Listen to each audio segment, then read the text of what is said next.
এক ছিল রাফি। রাফির ছিল বোন।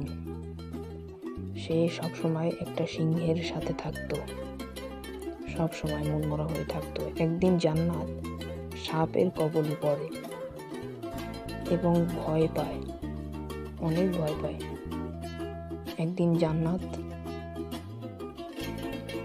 একটি আম পাড়তে যায়, তখন দেখে একটা সাপ। দুজনেই ভয় পেয়ে যায়, রাফি এবং জান্নাত।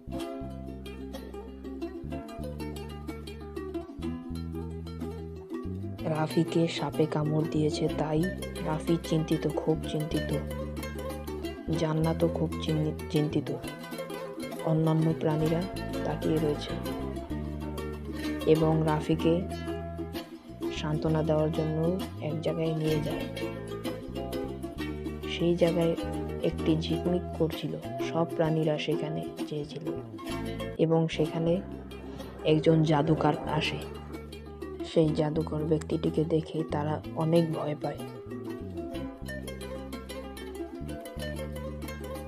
অনেক দিন আগে ছিল একটি বাদর। বাদরের সাথে একটি বাদর খেলা করতো সব সময়। এই জায়গাটা খুব নিরাময় ছিল, সূর্যের আলো, বাতাস সব দিক দিয়েই ভালো ছিল। এই দিকটা খুব আঁধার, কিরকম যেন অন্য এক পৃথিবীর মতো। তার পাশ দিয়ে বয়ে গেছে পালতোলা নদী। এটা হলো আমাদের পৃথিবী,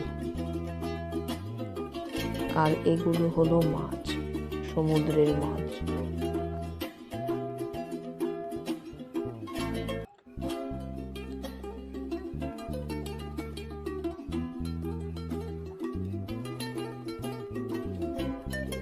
সুখ দুঃখে কাটিয়ে দিত বনের প্রাণীরা।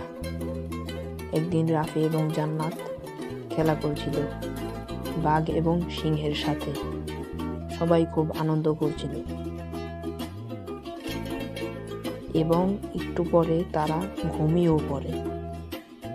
এরকমই তারা জীবন যাপন করে। ধন্যবাদ।